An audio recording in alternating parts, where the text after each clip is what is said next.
Hello guys, तो मेरा नाम है नवीन सिंह भंडारी और आज हम लोग पढ़ने जा रहे हैं इलेक्ट्रोस्टैट का सेकंड लेक्चर, जिसके अंदर हम लोग क्या देखेंगे, कूलम्ब्स लॉ के बारे में। लास्ट वाले लेक्चर में हम लोगों ने क्या क्या देखा था। हम लोगों ने चार्ज के बारे में देखा, चार्ज के टाइप्स देखे, मोड ऑफ चार्ज ट्रांसफर देखा और प्रॉपर्टीज ऑफ चार्ज देखा था, है ना। उम्मीद कर रहा हूँ रिवाइज करके आ रहे होंगे। तो आगे बढ़ रहे हैं। आज का हमारा जो सबसे पहला टॉपिक है वो है Coulomb's law.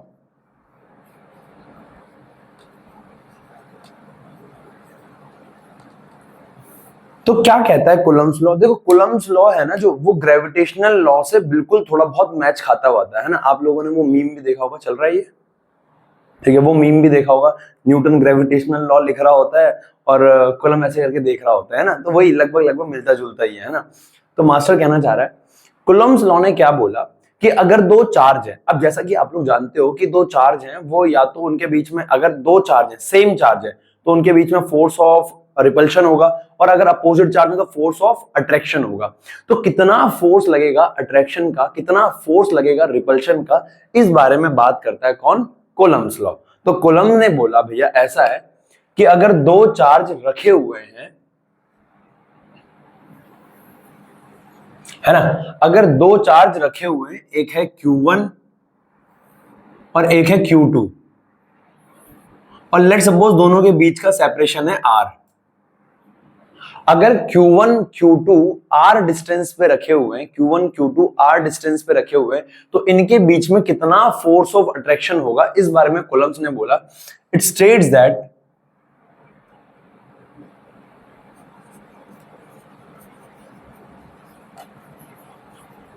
force of attraction या repulsion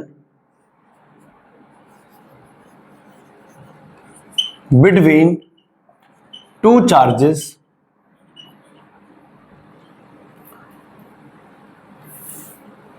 will be directly proportional to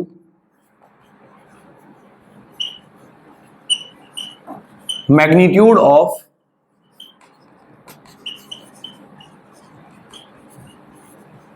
product of them and inversely proportional to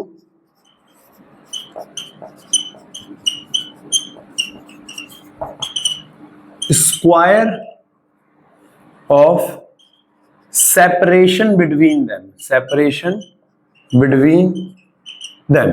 तो ये कूलम्ब्स ने बोला कि कूलम्ब ने ये बोला कि मान लो ये जो दो चार्जेस है, इनके बीच में जो फोर्स ऑफ अट्रैक्शन होगा वो कैसे होगा।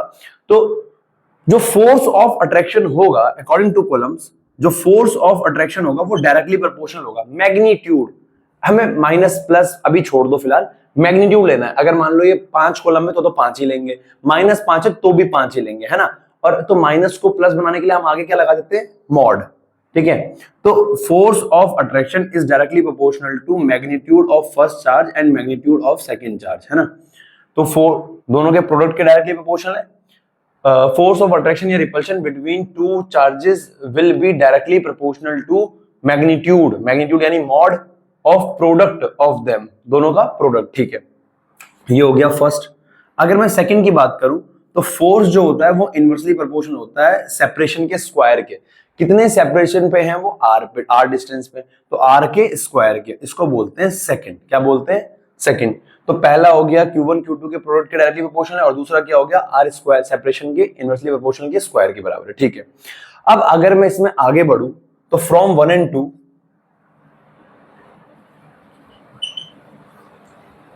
तो 1 और 2 से हमें क्या मिल रहा है? फोर्स की value F is directly proportional to mod of Q1 Q2 upon में R स्क्वायर, और प्रोपोर्शनल का साइन हटेगा तो कांस्टेंट तो लगेगा ही लगेगा, तो यहाँ पे कांस्टेंट लगता है F is equals to K Q1 Q2 by R square, है ना।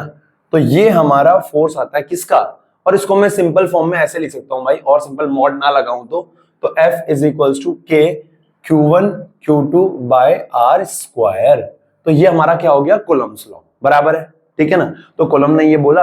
अब यहाँ पे सबको पता है फोर्स है, तो फोर्स की यूनिट तो न्यूटन ही होगी, तो इलेक्ट्रोस्टैटिक फोर्स है चाहे ग्रेविटेशनल फोर्स है। अब ग्रेविटेशनल फोर्स क्या होता था?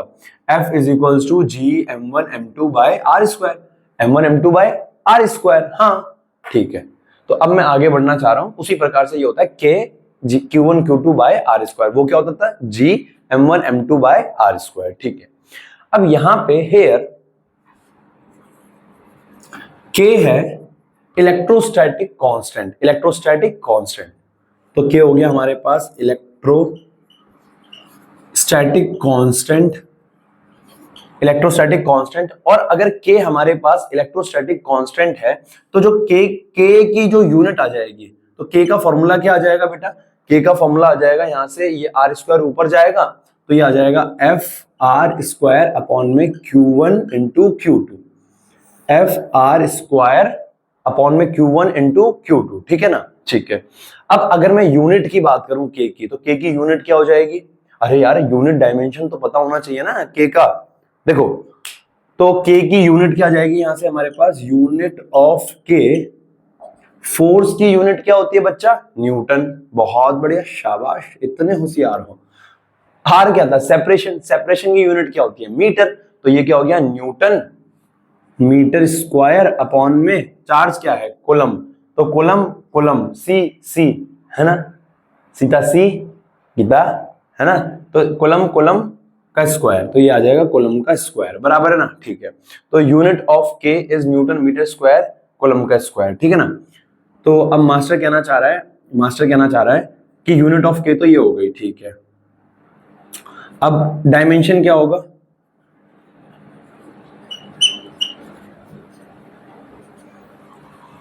K का डायमेंशन होगा, न्यूटन का डायमेंशन क्या होता है? न्यूटन यानी फोर्स। फोर्स का डायमेंशन तो किसी गधे को भी याद होगा या किसी गधी को भी याद होगा। भाई 12वीं क्लास में फोर्स का डायमेंशन ना याद हो तो फिर तो यार फिर लानत है यार। ये हो जाएगा MLT-2, MLT-2। और मीटर क्या होता है? लेंथ, और लेंथ का डायमेंशन क्या होता है? L है ना? हाँ, L की पावर 2, और अपॉन में कूलम। भाई कल याद है सबसे पहले 5 मिनट में मैंने बताया था कूलम का डायमेंशन क्या होता है? कूलम करंट का फॉर्मूला बताया था, I इज इक्वल टू में Q अपॉन में T। कूलम का फॉर्मूला क्या हो गया था? I इंटू में T। पहला पन्ना देख नोट्स का, पहला पन्ना देख, पहला पन्ना लिखा हुआ है, कूलम का डायमेंशन लिखा हुआ है AT। तो यहां से क्या आ जाएगा? AT की पावर 2, AT की पावर 2 आएगी ना, कूलम का स्क्वायर है। तो डायमेंशन क्या हो गया K का? M L 1 और 2 कितने हो गए? 3 L हो गए, है ना? ये T की पावर 2। भाई बायोलॉजी वालों ध्यान से मेरी बात सुनो, इस T से ये T काटना देना, है ना? ये T की पावर 2 ऊपर जाके माइनस हो जाएगी, तो T की पावर -4 हो जाएगी। चल रहा है ये? पता नहीं कब बैटरी लो हो जाए इसकी, चार्ज करना भूल गया यार। तो T की पावर 2 ऊपर जाके क्या हो जाएगी, है ना? तुम बता भी नहीं सकते कि बैटरी लो हो गई है, मैं चेक करता रहूंगा बीच बीच में, अभी तो चल रहा है ना? इसका एक और जोड़ा हुआ रखा हुआ है, उसको लगा दूंगा, इसकी डाउन होती है ना। तो मैं तुम्हें क्यों बता रहा हूँ ये सब यार, तुम्हें क्यों बता रहा हूँ? एक तो कोई है नहीं यहाँ बात करने के लिए। तो भाई साहब देखो, अरे इधर देखो यार, तो T का स्क्वायर, और T का स्क्वायर ऊपर आएगा तो क्या हो जाएगा? T की पावर -4। तो ये हो जाएगा T की पावर -4, और A भी ऊपर जाएगा तो क्या हो जाएगा? A की पावर -2। तो ये इसका डायमेंशन होगा। कोई गधा या गधी होगा जिसको याद करेगा, सीधा फॉर्मूला याद रख यार, ये यहाँ से K का डायमेंशन निकाल लियो अगर एग्जाम में आए तो, है ना? तो मास्टर कहना चाह रहा है कूलम्स लॉ ये होता है। क्या होता है कूलम्स लॉ? कूलम्स लॉ होता है भैया कि ऐसा है, बराबर है ना? क्लियर है? ठीक है, तो दो चार्ज के बीच में जो फोर्स ऑफ अट्रैक्शन या रिपल्शन होगा, जो कितना फोर्स लगेगा, चाहे अट्रैक्शन का है, चाहे प्लस चार्ज के बीच में रिपल्शन है, चाहे माइनस के बीच में रिपल्शन है, चाहे प्लस माइनस के बीच में अट्रैक्शन है ना? तो कितना फोर्स लगेगा दोनों चार्ज का मैग्नीट्यूड का प्रोडक्ट, और डिवाइडेड बाय क्या? दोनों के बीच के सेपरेशन का स्क्वायर। क्लियर है? F is equal to K Q1 Q2 by R square. Note कर ले फटाफट से।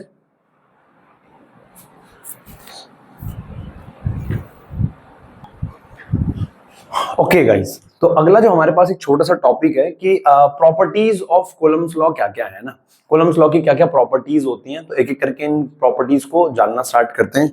ठीक है, सबसे पहली प्रॉपर्टी जो कूलम्स लॉ की है ना, मतलब अगर मैं ये बोलूं तो ये तो बेसिक बात है, तो सबको पता है कि same charges attract each other and opposite charges attract each other and same charges repel each other. ये तो सबको पता है, और मैं कह भी रहा हूं ये तो सबको पता है, और फिर उल्टा भी बोल रहा हूं। क्या बात है भाई साहब, क्या बात है। तो सेम चार्जेस, ये कोई प्रॉपर्टी नहीं है, बकैती है ये। Same charges repel each other while opposite charges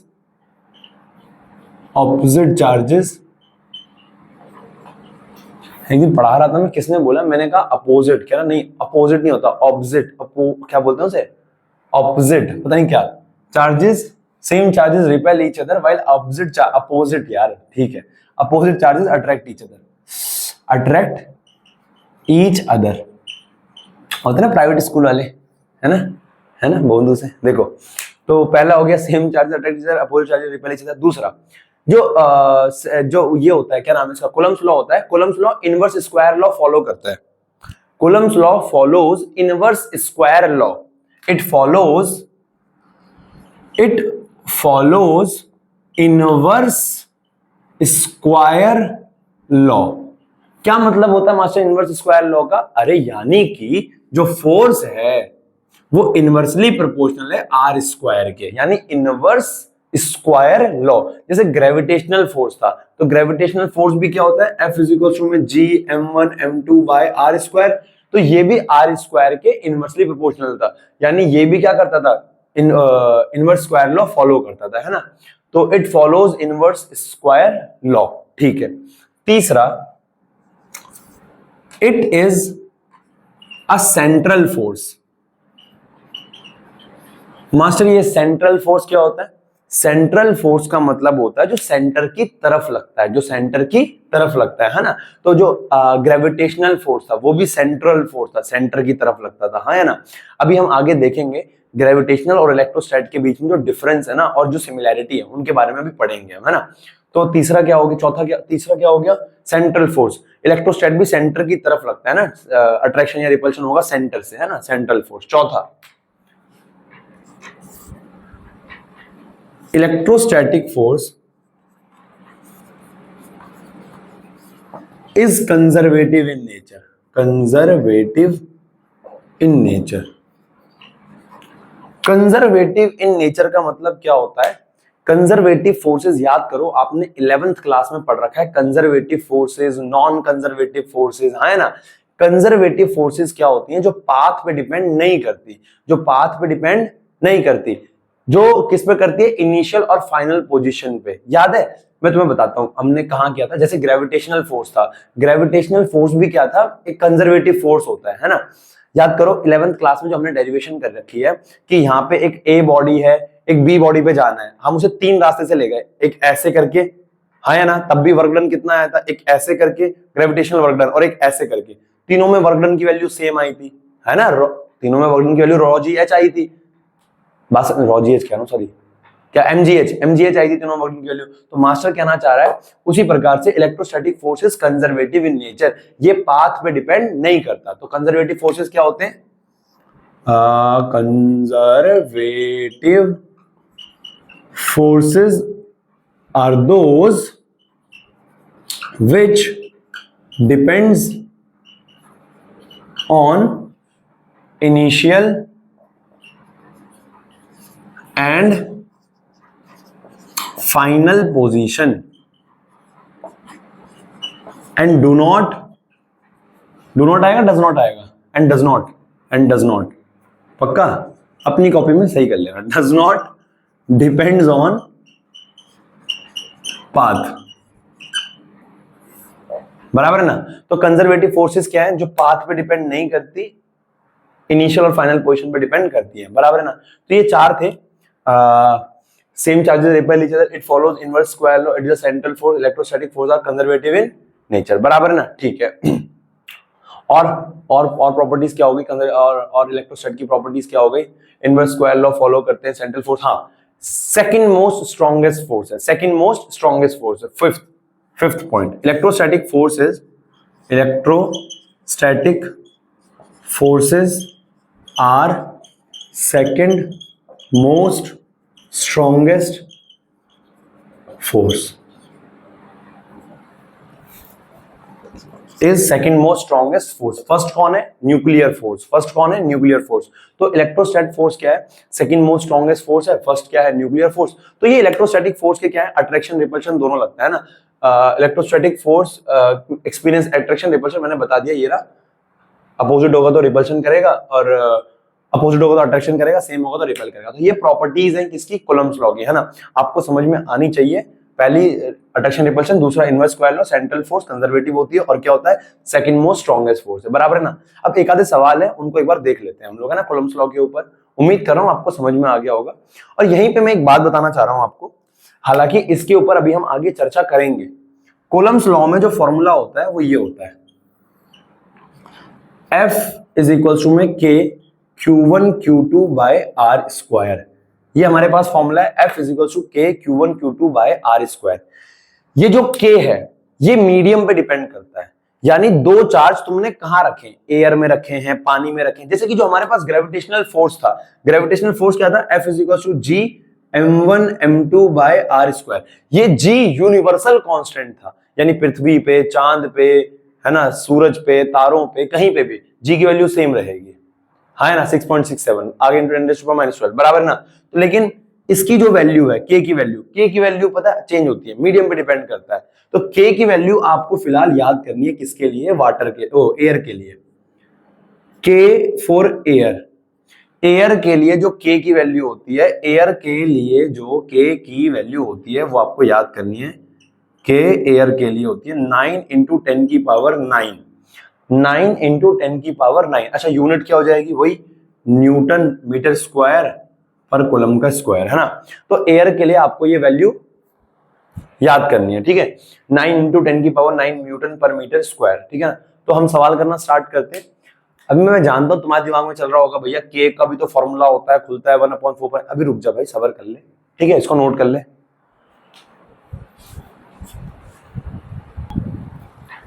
ठीक है, तो बेटा ये हमारे पास पहला सवाल है और बहुत बेसिक सवाल है। मैं कहूंगा वीडियो को पॉज कर और खुद करने की कोशिश कर, है ना।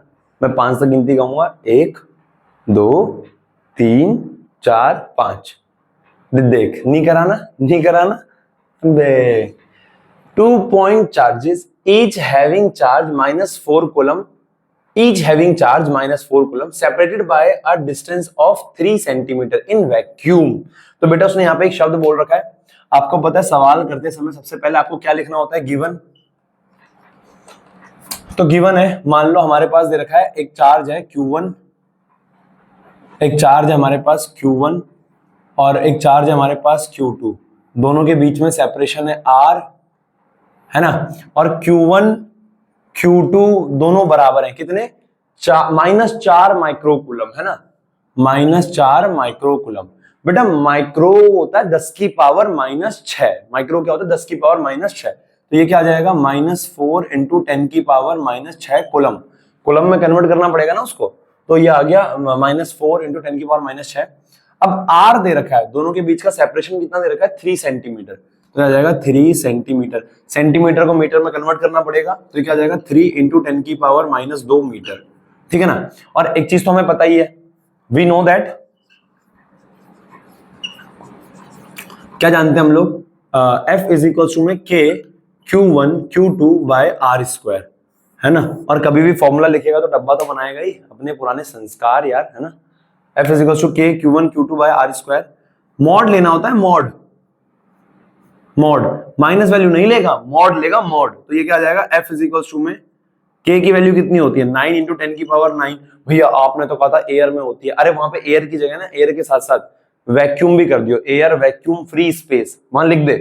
जो भी तूने लिखा था ना K एयर के लिए, फ्री स्पेस हो गया, वैक्यूम हो गया, सबके लिए बात एक ही है ना। तो ये क्या होता है 9 इंटू 10 की पावर 9 इंटू में मॉड लेंगे किसका, -4 इंटू 10 की पावर -6, मॉड -4 इंटू 10 की पावर -6 अपॉन में R स्क्वायर 3 इंटू 10 की पावर -2 का होल स्क्वायर। अब बेटा किसी के दिमाग में ये तो नहीं आ रहा ना, ये मॉड क्या करेगा, इस माइनस को प्लस कर देगा, है ना। अब देखो कोई ऐसा बच्चा तो नहीं ये सोच रहा है कि ये वाला माइनस भी प्लस हो जाएगा, नहीं यार, वो पावर में होल का बाहर का माइनस है ना बेटा। हाँ, तो F इज इक्वल टू क्या हो जाएगा, 9 इंटू 10 की पावर 9 इंटू में 4 इंटू 10 की पावर -6 इंटू में 4 इंटू 10 की पावर -6 डिवाइड बाय 3 का स्क्वायर 9 इंटू में 10 की पावर -4 बराबर है। 9 से 9 कैंसिल, 10 की पावर -4 ऊपर जाएगा, प्लस का 4 हो जाएगा। तो ये आ जाएगा हमारे पास F इज इक्वल टू में 4 चौक 16, 16 इंटू में 10 की पावर ये 9 और 4 ऊपर जाके 13 हो जाएगा, अरे 13 हो जाएगा ना, 13 और 6 और 6 12 माइनस का 12, तो F इज इक्वल टू क्या आ गया 160, 10 इंटू 10 की पावर 1 बचेगा यहाँ पे न्यूटन, तो F कितना आ जाएगा 160 न्यूटन, है ना। तो ये हमारे पास इलेक्ट्रोस्टैटिक फोर्स आ गया 160 न्यूटन का। क्लियर है ना। नोट करो, आसान सवाल था। अगला सवाल करते हैं।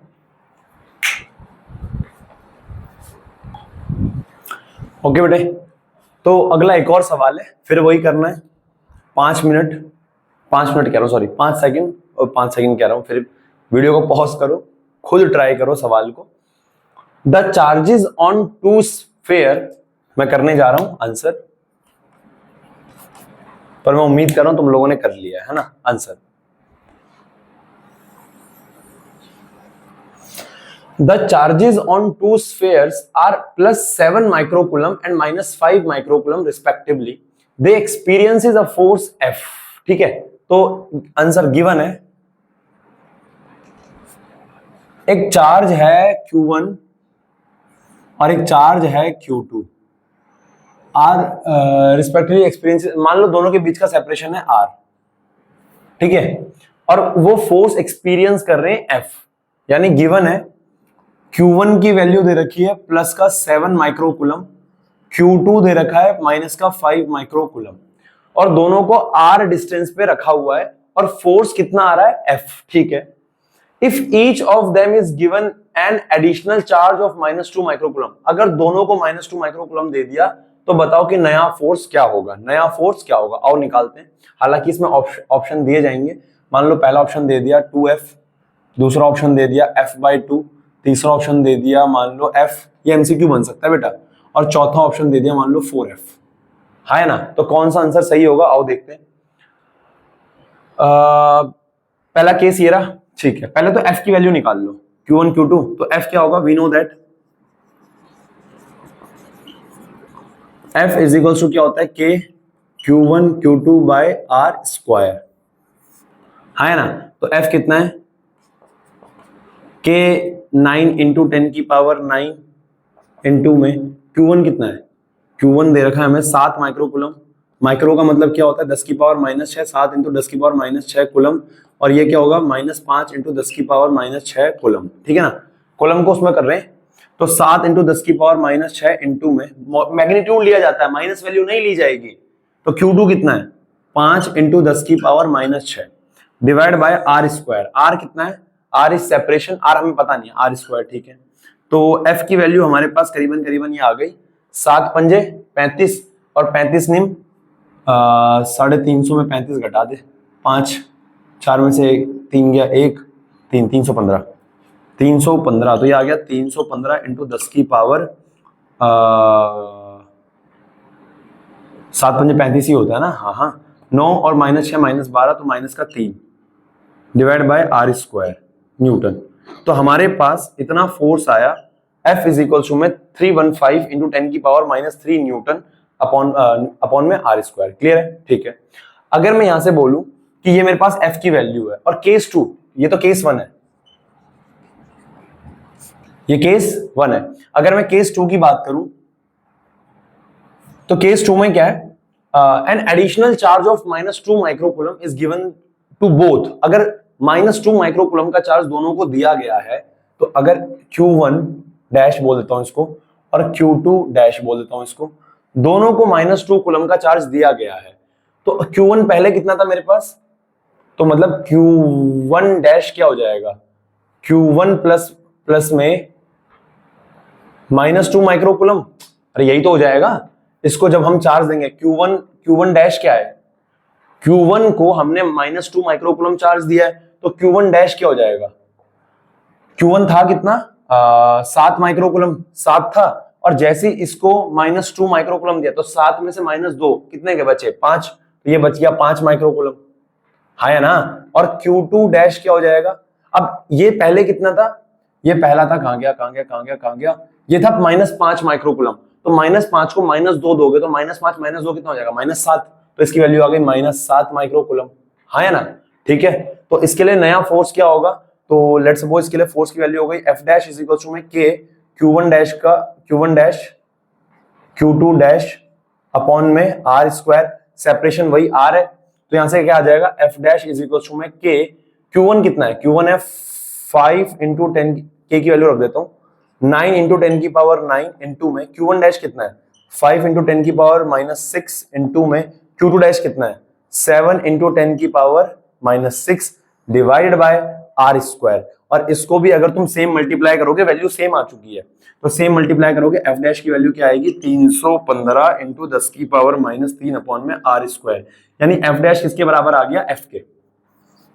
यहां से हमें यह समझ में आता है कि अगर इलेक्ट्रोस्टैटिक फोर्स, अगर हमने क्या करा है, मान लो दो चार्ज हैं, दो चार्ज के बीच में कुछ इलेक्ट्रोस्टैटिक फोर्स लग रहा है, कोई भी मान लो एफ उसकी वैल्यू है, अगर हमने इक्वल चार्ज दोनों को दिया है, इक्वल अमाउंट ऑफ चार्ज दोनों को दिया है या दोनों से लिया है, तब भी फोर्स उतना ही लगेगा। अरे हाँ या ना, नहीं समझे, हाँ या ना, ऐड किया है माइनस किया है, फोर्स दोनों के बीच में सेम ही रहेगा, ये उस बात का सबूत है। क्लियर है, आसान सवाल था, फटाफट नोट कर लो। समझ गए ना, पहले वाले केस में हमने फोर्स निकाल दिया, दूसरे वाले में दोनों को हमने क्या किया, -2 कूलम फोर्स दिया है, हाँ है ना, ठीक है।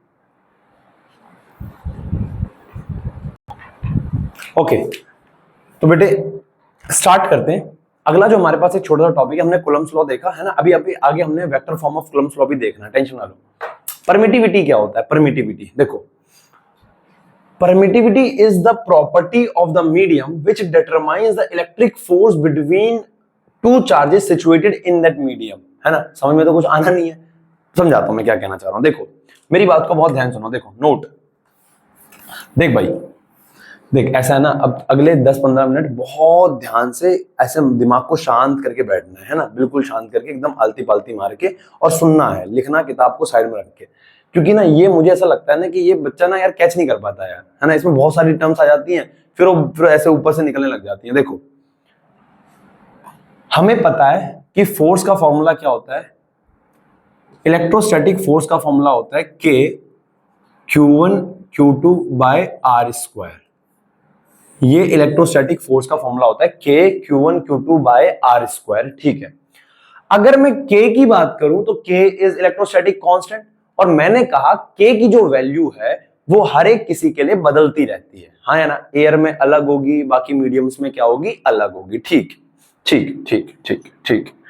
अब सुनते हैं, असल में जो K होता है, K का एक फॉर्मूला होता है, K की वैल्यू निकालने का एक तरीका होता है, K की वैल्यू निकालने का एक तरीका होता है, क्या होता है, 1/4 पाई E, 1/4 पाई E बराबर है, ठीक है, relax relax relax, 1/4 pi E, ठीक है। अगर मैं बात कर रहा हूं किसकी, एयर में, मान लो इफ केस 1, केस की बात करते हैं, चलो case first, two charges are placed in air, अगर दो चार्जेस को एयर में रखा गया है तो देखो, ये Q1 चार्ज, ये Q2 चार्ज, दोनों के बीच का सेपरेशन R, ये Q1 चार्ज, ये Q2 चार्ज, दोनों के बीच का सेपरेशन R, ठीक है। तो यहां से हमारे पास जो फोर्स की वैल्यू आएगी वो क्या आएगी, F इज इक्वल्स टू में K Q1 Q2 by R square, और K को मैं खोल सकता हूं 1/4 पाई E, तो F इज इक्वल्स टू में 1/4 pi E Q1 Q2 by R square. अब जब एयर की बात करूं मैं, या मैं फ्री स्पेस, यार यहां पे लिख देना यार, है ना, एयर या फिर वैक्यूम या फिर फ्री स्पेस, तीनों में से कुछ भी, जब इन तीनों में से किसी एक की बात हो तो यहां पे E नहीं लिखते हम, अरे यार होता K की वैल्यू 1/4 पाई E है, पर जब एयर की बात करें तो E ना लिखकर हम उसको एप्सिलॉन नॉट लिखते हैं, E नॉट, क्या लिखते हैं, E नॉट। तो K का मतलब होता है 1/4 पाई E, ठीक है, तो E ना लिखकर एयर में हम क्या लिखते हैं, E नॉट, क्या लिखते हैं, E नॉट, क्या लिखते हैं, E नॉट, ठीक है। हेयर 4 पाई तो कांस्टेंट है, 4 पाई क्या है, कांस्टेंट, लेकिन जो E नॉट है वो क्या है, here E not absolute permittivity, of air या और एयर या वैक्यूम या फ्री स्पेस बराबर है ना। तो ई नॉट क्या है एयर के लिए, के का मतलब 1/4 पाई ई, एयर में हम लोग क्या लेते हैं ई नॉट, क्या लेते हैं ई नॉट, क्या लेते हैं ई नॉट। ठीक है ठीक है ठीक है ठीक है। तो इसका मतलब क्या है, ये केस 1 हो गया, ये केस 1 हो गया। ठीक है, अब अगर मैं केस 2 की बात करूं, अगर मैं केस 2 की बात करूं तो केस 2 में क्या आ जाएगा हमारे पास, मान लो मैंने क्या बोल दिया, या एक काम करो पहले मैं तुम्हें इसको सॉल्व करके दिखाता हूं एयर के अंदर। ठीक है, अब एयर में वी नो दैट एयर में एयर वैक्यूम या फ्री स्पेस में जो k की वैल्यू होती है वो होती है 9 इंटू 10 की पावर 9, 9 इंटू 10 की पावर 9। अभी बताया था हमने k की वैल्यू एयर में फिक्स है। ठीक है, और k का मतलब क्या होता है 1/4 पाई एप्सिलॉन नॉट एयर के लिए, एयर के लिए, एयर के लिए। ठीक है, तो यहां से एप्सिलॉन नॉट की वैल्यू क्या आ जाएगी 1/4 पाई के नीचे आ जाएगा 1/4 पाई के, है ना। ठीक है, अब k की वैल्यू तुम्हें पता है 1/4 पाई की वैल्यू हो गई 3.14 इनटू में k की वैल्यू क्या है 9 इंटू 10 की पावर 9, 9 इंटू 10 की पावर 9। तो इस पूरी वैल्यू को जब तुम लोग सॉल्व करोगे ना तो ई नॉट की हमारे पास वैल्यू आती है 8.85 इंटू 10 की पावर -12, है ना। और यूनिट क्या हो जाएगी, देखो 4 तो कांस्टेंट है, अरे यार 4 कांस्टेंट है ना यार, पाई भी कांस्टेंट है यार, हाँ है ना यार। अबे तेरे समझ में आ रहा है, यहाँ गर्मी लग रही है भाई साहब। तो 4 कांस्टेंट है, पाई कांस्टेंट है, बात रही के की, तो के की यूनिट क्या होती है, के का फॉर्मूला सबको पता है, के का फॉर्मूला होता है एफ आर स्क्वायर अपॉन में Q1 Q2, ये के की यूनिट होती थी ना। तो ई नॉट की यूनिट क्या हो जाएगी के का उल्टा, यानी के का यूनिट क्या आती थी न्यूटन पर मीटर, न्यूटन मीटर स्क्वायर पर कूलम का स्क्वायर। तो ई की यूनिट क्या हो जाएगी इसका उल्टा, अरे 1/, थप्पड़ मारूंगा चलेगा, के नीचे है ना तो रिवर्स होकर ऊपर चला जाएगा, तो क्या जाएगा कूलम का स्क्वायर अपॉन में न्यूटन मीटर का स्क्वायर। तो ये ई नॉट की वैल्यू होती है एयर में, ई की वैल्यू किस में होती है एयर में। यानी कि मैं ये कहना चाह रहा हूं आपको ये वैल्यू याद करनी है, आपको दोनों वैल्यू याद करनी है, के की वैल्यू याद करनी है किसमें एयर में, के की वैल्यू एयर में होती है 9 इंटू 10 की पावर 9, है ना। लिख दूं न्यूटन मीटर स्क्वायर पर कूलम का स्क्वायर, है ना। और वैसे मीडियम में कितनी होती है, क्या सॉरी एयर में कितनी होती है ई नॉट की value, absolute permittivity in air क्या होती है 8.85 इंटू 10⁻⁻12। क्लियर है, हाँ या ना, हाँ या ना। अब एक मिनट मेरी बात को जरा ध्यान से सुनियो, मेरी बात को बहुत ध्यान से सुनना। देखो मैं ये कहना चाह रहा हूं केस 1 है, ठीक है ना, केस 1 है ये। देखो 2 charges are placed in air, ठीक है। सोच के देखते हैं, देखो सोच के देखते हैं, देखो दिमाग लगाओ ज्यादा, मैं उम्मीद कर रहा हूं ये बेसिक बात है हर एक किसी को पता होगी। देखो अगर एक चार्ज है Q1, मान ले ये एक चार्ज है Q1, है ना, ये एक चार्ज है Q2, चल रहा है ये भाई, ये बंद हो जाए साला, ठीक है ना। एक चार्ज है Q1, एक चार्ज है Q2। अब दोनों के बीच में फोर्स ऑफ अट्रैक्शन है, ठीक है ना। अभी r डिस्टेंस है, r डिस्टेंस कितना है, लेट्स सपोज कुछ भी है r डिस्टेंस, ठीक है। अगर इनको एयर में रखा जाए तो इनके बीच में कुछ फोर्स लगेगा, चाहे अट्रैक्शन का लगे चाहे रिपल्शन का लगे। अगर ये एयर में रखे हुए हैं तो चाहे अट्रैक्शन का फोर्स लगे चाहे रिपल्शन का फोर्स लगे, कुछ तो फोर्स लगेगा, ठीक है। अगर मैं इन्हीं दो चार्जेस को पानी में डाल दूं, दो मछली पानी में गए छपाक, है ना। अगर इन्हीं दो चार्जेस को मैं पानी के अंदर डाल दूं तो जितना फोर्स, सेपरेशन उतना ही है, चार्ज की वैल्यू उतनी है, तो जितना फोर्स एयर में लग रहा था क्या उतना पानी के अंदर लगेगा। अरे बोलना यार, तू कैसे बोलेगा यार, यहां सुनाई भी थोड़ी देगा साला।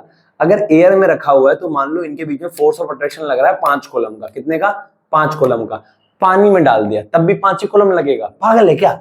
पानी में फ्रिक्शन नहीं बढ़ जाएगा, फ्रिक्शन बढ़ जाएगा, कितनी सारी डेंसिटी बढ़ गई है, कैसे कैसे अट्रैक्ट करेगा एक दूसरे को, पानी में कम हो जाएगा। मेरी बात समझ में आ रही है। यानी सबसे ज्यादा फोर्स कहां लगेगा, एयर में। सबसे ज्यादा फोर्स कहां लगेगा, एयर में।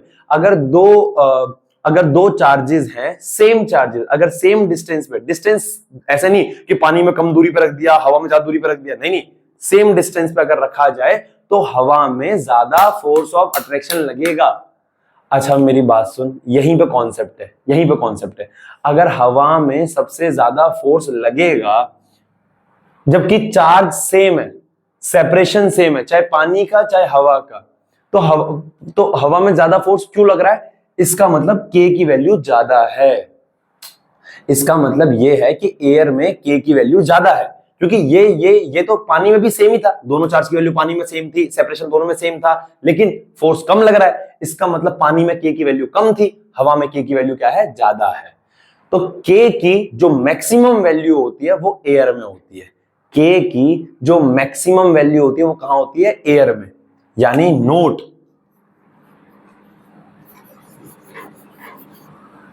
मैक्सिमम वैल्यू ऑफ के किसमें होगी?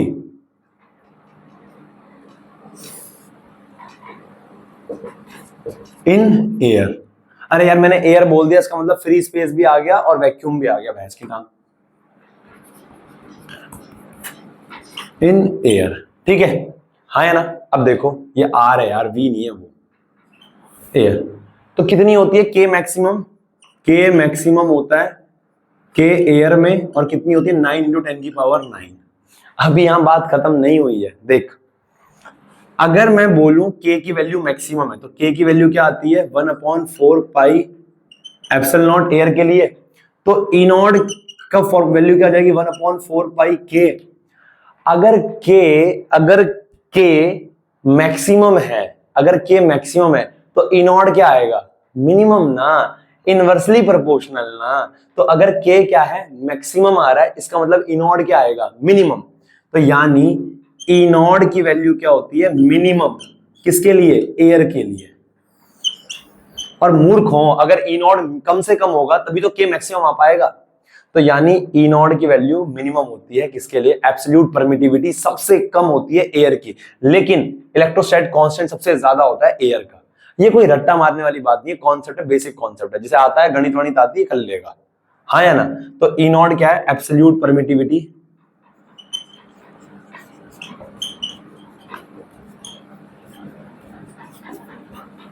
बराबर है ना? मिनिमम होगी किसमें? एयर में। और कितनी होती है? 8.85 × 10⁻12, बराबर है ना? है ना? ठीक है, तो इसको नोट कर ले।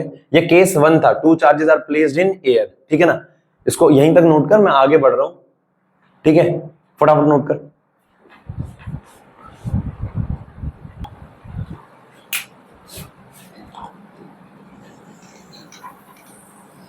अच्छा, ऑन कर दिया मैंने?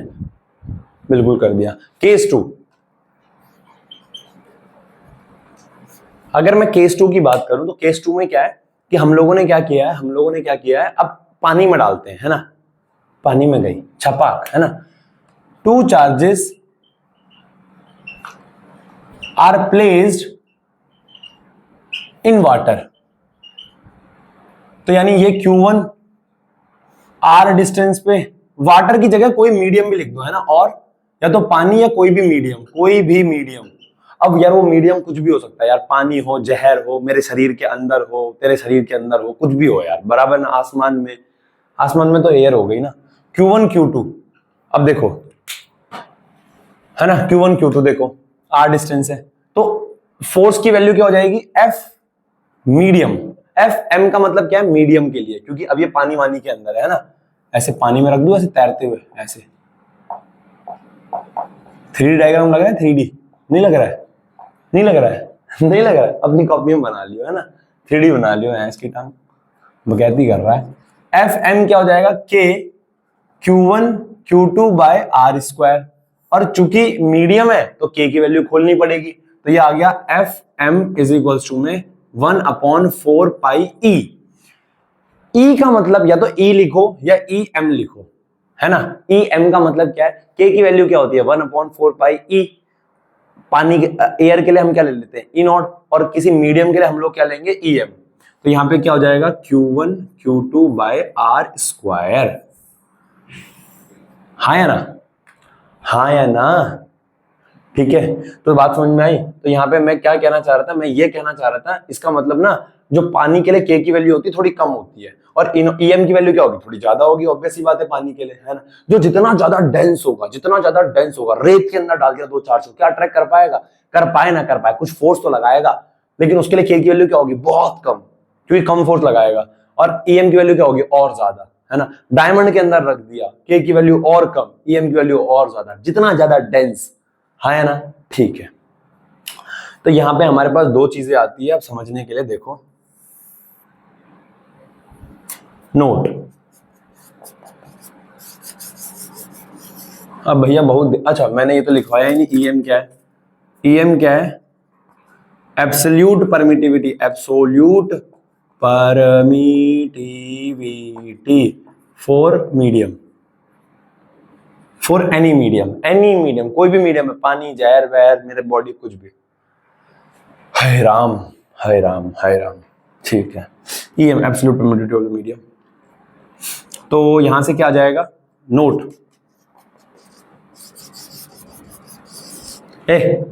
अब ध्यान से सुनिए, मैं थप्पड़ मारूंगा, पहले बता रहा हूं मैं, हाँ बहुत ध्यान से सुनिए, पहले बता रहा हूं मैं, सुन रहा है, सुन रहा है ना, देख, नोट, नोट, एफ क्या, एफ एयर के लिए फॉर्मूला क्या होता है, 1/4 pi epsilon nought Q1 Q2 bye R square, 1, ये इक्वेशन निकाली थी केस 1 से। ठीक है, एफ किसी मीडियम के लिए क्या आएगा, 1/4 pi E M Q1 Q2 bye R square 2, है ना, किसी मीडियम के लिए, है ना। ठीक है, डिवाइड 1 and 2, एक और दो को डिवाइड किया तो आंसर में क्या आएगा, ये एयर इससे डिवाइड होगा, तो F air divide by F medium is equal to में 1, ऐसे लिख दूं, 1/4 pi epsilon nought Q1 Q2 bye R square divide by 1/4 pi E M Q1 Q2 bye R square. इससे ये कैंसिल पूरा, 4 पाई कैंसिल, ई एम ऊपर जाएगा, ई not नीचे आएगा, तो क्या आ जाएगा, F air upon F medium is equal to में ई एम अपॉन में ई नॉट, यही आएगा, F air is upon F M is equal to E M upon E nought, है ना, E M upon E nought, E M upon E not.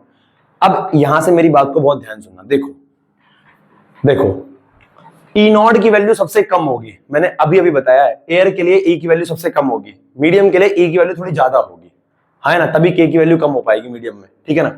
अरे यार पानी के लिए बोल तो रहा हूं, इसकी वैल्यू थोड़ी ज्यादा होगी तभी तो के की वैल्यू कम हो पाएगी, तभी तो फोर्स कम लगेगा पानी में, थप्पड़ मारूंगा, देखिए, तो EM upon E not, EM क्या है, absolute permittivity in medium, E not क्या है, एब्सोल्यूट परमिटिविटी इन एयर, ये ज्यादा ये कम, ये ज्यादा ये कम, ये ज्यादा ये कम, तुम कर क्या रहे हो, कंपेयर, और कंपेयर करने को क्या बोलते हैं, रिलेटिव। देखो मेरी बात सुनो, एक की हाइट ज्यादा थी मेरे से, मेरी हाइट से तो ज्यादा सबकी हाइट है, मैंने दुनिया में देखा है, इस दुनिया में कोई भी दिख जाए मुझे मेरे से लंबा ही दिखता है बेटा, है ना, क्या करें, जेनेटिक्स भाई। तो एक आदमी मेरे से बड़ा है, एक आदमी नहीं, सब आदमी मेरे से बड़ा है, मैं छोटा है, तो मास्टर क्या कहना चाह रहा है, मैं ये कहना चाह रहा हूं, क्योंकि जो मेरे से छोटे हैं फिर वो छोटे नहीं है फिर वो डॉर्फिज्म के शिकार है, मैं एक कगार पे हूं, है ना, ना मैं डॉर्फिज्म का शिकार हूं, ना मैं जायंटिज्म का शिकार हूं, है ना, मैं नॉर्मल हूं, दुनिया मेरे से बड़ी, जो मेरे से छोटे वो तो फिर डॉर्फिज्म, है ना। ठीक है, आओ, वैसे किसी का मजाक नहीं उड़ाना चाहिए, ठीक है, मैं माफी मांगता हूं। देखो देखो, तो मास्टर कहना चाह रहा है, एक आदमी मेरे से बड़ा है ना, मान लेते हैं मेरे से कितना बड़ा है, उसकी हाइट है 2 मीटर, कितनी हाइट है, 2 मीटर, ठीक है, उसकी हाइट है 2 मीटर, मेरी हाइट है मान लो कितनी है, 1.5 मीटर, कितनी हाइट है, 1.5 मीटर, मीटर हटाओ यार, उसकी हाइट है 2 मीटर, मेरी हाइट है 1.5 मीटर, तो उसकी हाइट ज्यादा, मेरी हाइट कम, मैंने इसको अगर डिवाइड करूं तो 1.5 के पहाड़े में 2 आता है, 1.5 से कितनी कटेगा ये, अगर मैं यहां से काटूं इसको तो ये पॉइंट हटेगा, यहाँ 0 लगेगा, तो ये 20/15 और कटेगा तो कितना हो जाएगा, ये 3 और ये चौक, अरे 5 के पहाड़े से काट दिया, कटेगा तो कितना आएगा, 1.33। इसका मतलब क्या है, उसकी हाइट मेरी हाइट से 1.33 टाइम्स ज्यादा है। अब ये बायोलॉजी वालों ने यहाँ आत्महत्या कर ली होगी साला, मान ले एक आदमी है, उसकी हाइट है 10 मीटर, 10 मीटर, ठीक है, 10 मीटर, ठीक है। मेरी जो हाइट है वो हाइट है मेरी, मान ले कितना, 4 मीटर, या मान ले 5 मीटर, 5 मीटर। उसकी हाइट है 10 मीटर, मेरी हाइट है 5 मीटर। अगर मैं इसको काटूं तो कितना आया, 2। इसका मतलब मैं ये कह सकता हूं कि वो मेरे से 2 गुना लंबा है, वो मेरे से 2 गुना लंबा है। उदाहरण के तौर पे अगर मैं बोलूं उसकी हाइट है 10, मेरी हाइट है 2, तो इसको काटूंगा तो कितना आएगा, कहेगा 5। तो इसका मतलब मैं ये कहूंगा वो मेरे से 5 गुना बड़ा है। हाँ या ना, रिलेटिव हाइट, रिलेटिव हाइट। उसी प्रकार से ईएम की वैल्यू ज्यादा है, ई नॉट की वैल्यू कम है, तो तुम क्या कर रहे हो, रिलेटिव निकाल रहे हो, रिलेटिव परमिटिविटी, रिलेटिव। तो बेटा इसका नाम होता है रिलेटिव। नहीं समझ में आया क्या, ज्यादा अपॉन में कम, तो इसी को बोला जाता है ईआर, ईआर। और ये ईआर क्या होता है, रिलेटिव परमिटिविटी। अरे इसी के लिए इतनी देर से तमाशा कर रहे थे हम लोग यार, रिलेटिव परमिटिविटी। और इसी को बोला जाता है डाइलेक्ट्रिक कांस्टेंट। इसी को क्या बोला जाता है, डाइलेक्ट्रिक कांस्टेंट। तो इसके ईआर के 2 फॉर्मूले आ गए, इनको तो अपने जहन में अपने हाथ पे लिख दियो खून से। देख, ईआर इज इक्वल्स टू में ई एम अपॉन में E nought, E M upon में ई नॉट। ज्यादा परमिटिविटी अपॉन कम परमिटिविटी, रिलेटिव, रिलेटिव कितनी ज्यादा है कितनी कम है, बस समझ में आ गया होगा यार। और ई आर का एक और फॉर्मूला एफ एयर अपॉन में एफ इन मीडियम, बराबर है ना। ये उल्टा है, इसका ईएम ऊपर है तो इसका एफएम नीचे आएगा। ये तो बेसिक बात है यार, है ना, ठीक है ना। इसे कहते हैं रिलेटिव परमिटिविटी। तो ईआर क्या होता है, रिलेटिव परमिटिविटी। तो रिलेटिव परमिटिविटी क्या है, रिलेटिव परमिटिविटी, और इसको क्या भी बोलते हैं, डाई इलेक्ट्रिक कांस्टेंट। क्या होता है relative permittivity, dielectric constant? The ratio of, it is defined as, it is defined as the ratio of electrostatic force। अगर मैं फोर्स के टर्म में डेफिनेशन सुनाऊं इसकी, तो फोर्स के टर्म में क्या हो जाएगी, it is defined as the ratio of electrostatic force between 2 charges at r distance in air to the force between same charges at same distance in any medium। नहीं समझे? अरे चार्ज की value मत बदल देना, आर की value थोड़ी बदल दोगे, वैल्यू तो सेम ही रखोगे ना उसकी, Q1 Q2, और आर पानी में कितना डिस्टेंस है, हवा में कितना डिस्टेंस है ना यार। चल रहा है ये, चल रहा है, समझ में आई बात? तो डाइलेक्ट्रिक कांस्टेंट क्या है, it is defined as the ratio of electrostatic force between 2 charges at r distance in air to the force between same charges at distance r in any medium, बराबर है ना, है ना। और इसको लेके भी तुम इसकी डेफिनेशन बोल सकते हो, it is defined as the ratio of absolute permittivity of any medium to the absolute permittivity of air, है ना। ये वाली डेफिनेशन भी लिख लेना, ठीक है। तो फटाफट इसको नोट करो, ये होता है हमारा रिलेटिव परमिटिविटी, बराबर है, ठीक है, नोट करो।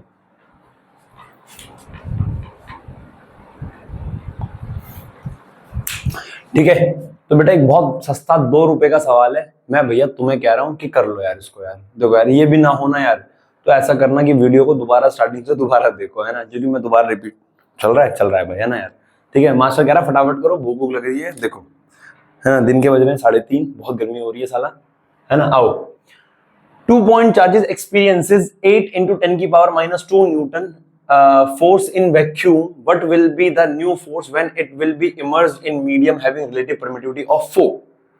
तो भाई कोई गधा भी इसको कर लेगा यार, है ना। अगर कोई बाहर से सुन भी रहा होगा ना तो वो भी कर लेगा, वो भी पीछे से आंसर बोल देगा।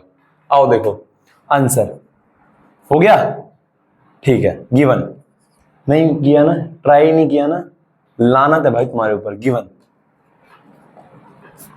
Charges experience 8 newton force in vacuum. Force in air दे रखा है कितना, 8 इंटू 10 की power -2 newton. What will be the new force when it is emerge in medium. कह रहा है उन दो चार्जेस के बीच में आर सेपरेशन था, जब एयर में फोर्स था तो 8 इंटू 10 की पावर -4 न्यूटन का -2 न्यूटन का फोर्स था। जब उसी को किसी मीडियम में रख दिया, मीडियम क्या है, कुछ भी हो सकता है, पानी, जहर, तेजाब वेजाब कुछ भी हो सकता है। एफ मीडियम में फोर्स निकालो और रिलेटिव परमिटिविटी ई आर दे रखा है। क्या दे रखा है, ई आर। मैंने ई आर लिखा था ना, हाँ। अरे रिलेटिव परमिटिविटी को मैंने ई आर ही लिखा था ना, हाँ। ई आर कितना दे रखा है, 4। तो भाई ये बेसिक फॉर्मूले हर किसी को पता है, we know that E R क्या होता है बेटा। दो फॉर्मूले बताए थे, एक तो बताया था ई एम अपॉन में ई नॉट, और एक क्या बताया था, एफ एयर अपॉन में एफ मीडियम। ऐसे याद रखो, ई एम की वैल्यू ज्यादा होती है और ई नॉट की वैल्यू क्या होती है, कम, तो ज्यादा अपॉन में कम आएगा। एफ एयर ज्यादा होता है, एफ मीडियम कम होता है, ज्यादा अपॉन कम आएगा। ऐसे याद रखो, एफ एयर अपॉन में एफ मीडियम। हमें एफ मीडियम निकालना है, तो एफ मीडियम क्या आ जाएगा, F air divide bye E R. तो एफ एम इज इक्वल में, एयर में कितना है, एयर में तेरे उड़ते बाल, आजा रंग दूं दोनों गाल, है ना। ई आर कितना है, 4, तो 4 से कटा 2 पे, तो एफ एम क्या आ गया भाई साहब, 2 इंटू 10 की पावर -2 न्यूटन, है ना। तो हमारे पास एफ एम आ गया 2 इंटू 10 की पावर -2 न्यूटन, बराबर है, ठीक है। तो ये हमारे पास एफ एम। एक सवाल और कर लेते हैं ना यार, फिर मास्टर जाएगा रोटी खाने, रोटी तो नहीं, दाल चावल, तुम भी जाओ खाना खाने, तुम तो खा लिया होगा यार, है ना यार। देखो आप, देखो भाई सवाल है अपने पास, 2 point charges experiences 16 Newton force in vacuum, है ना। तो भैया ये ऐसा है, पॉज तुमने कर लिया होगा, सवाल तुमने खुद ट्राई कर लिया होगा, नहीं किया कतई बेशरम है, हद हो गई यार। Answer, 2 point charges experiences 16 Newton force in vacuum, ठीक है। तो ये 2 पॉइंट चार्जेस हैं, Q1 Q2, दोनों के बीच का separation R। Experiences in vacuum, vacuum में, एयर में, एयर में, किसमें, एयर में, ठीक है। When they emerge in medium having ER is 2 and distance between charges also doubled, क्या, फाइंड न्यू फोर्स। अच्छा ठीक है, जब ये एयर में थे, एयर में थे, तो F इन एयर कितना दे रखा है, गिवन F इन एयर दे रखा है 16 न्यूटन, एयर में फोर्स दे रखा है 16 न्यूटन, ठीक है। एयर में फोर्स दे रखा है 16 न्यूटन। कह रहा है नया फोर्स बताओ, नया फोर्स बताओ when they are immersed in a medium, जब वो किसी मीडियम में डाल दिया गया और उनका ER दे रखा है कितना, ER दे रखा है दूसरे मीडियम का 2, ER दे रखा है 2, distance between charges also doubled. तो भैया ये तो केस 1 था एयर में, एयर में। अब केस 2, इन मीडियम, किसी मीडियम में क्या किया गया है, उनके बीच का सेपरेशन बढ़ा दिया, Q1 Q2, तो सेपरेशन R की जगह क्या कर दिया, 2R। सेपरेशन R की जगह क्या कर दिया गया, 2R। और हमें क्या बताना है उसके बीच का, हमें क्या बताना है, हमें नया फोर्स बताना है। क्या बताना है, नया फोर्स। तो ये बकैती क्यों दे रखी है, आओ देखो बहुत ध्यान से, बहुत ध्यान से। Find the new force when they are emerged in a medium having ER is 2 and the distance between charges also doubled, ठीक है। तो यहां से F in medium क्या आ जाएगा, K Q1 Q2 by R square. R कितना होता है, R हो जाएगा 2R का स्क्वायर, डबल हो गया ना डिस्टेंस, तो 2R का होल स्क्वायर। यहां से ये आ गया, अरे 2R का होल स्क्वायर, यहां से ये आ गया, तो FM कितना आ जाएगा यहां से, K Q1 Q2 अपॉन में 2 का स्क्वायर 4, तो ये आ जाएगा 4R का स्क्वायर, हाँ है ना। तो FM की वैल्यू आ जाएगी K Q1 Q2 by 4R का स्क्वायर। अगर मैं इस F एयर को खोलूं, यहाँ पे ER ऐसे दे रखा है टाइम पास के लिए, है ना, ER की तो काम जरूरत है नहीं वैसे। Find the new force when they are emerged in medium, ठीक है। तो F एयर होगा क्या, K Q1 Q2 by R square, हाँ है ना। F एयर ये होगा, तो इसकी वैल्यू कितनी है, 16 is equal to K Q1 Q2 by R square. ये हो गया 1, ये हो गया 2, यहां से साफ दिख रहा है K Q1 Q2 by R square, K Q1 Q2 by R square. इसकी वैल्यू क्या है, इसकी जगह में ये 16 लिख सकता हूं ना मैं इसकी जगह, तो पुट 1 × 2, तो इसकी जगह मैं 16 लिख दूंगा तो एफ एम क्या आ जाएगा हमारे पास, अरे K Q one Q two by R square, K Q one Q two by R square, इसकी जगह 16 लिख दूंगा तो 16/4 और काट के कितना आएगा, F M is equal to 4 Newton.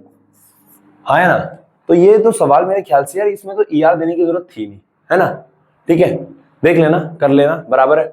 उम्मीद है आपको समझ में आ गया होगा, है ना। तो ये था हमारा कूलम्स लॉ। आगे हम लोग अभी सुपरपोजिशन देखेंगे, वेक्टर फॉर्म देखेंगे इसका, है ना, अभी खत्म नहीं हुआ है, डिफरेंस देखेंगे ग्रेविटेशन और कूलम्स लॉ में क्या डिफरेंस है ना। तो छोटे मोटे टॉपिक है, फिर आगे हमारा इलेक्ट्रिक फील्ड आएगा।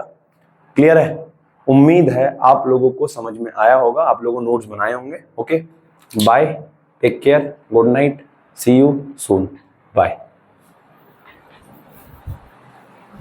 बाय।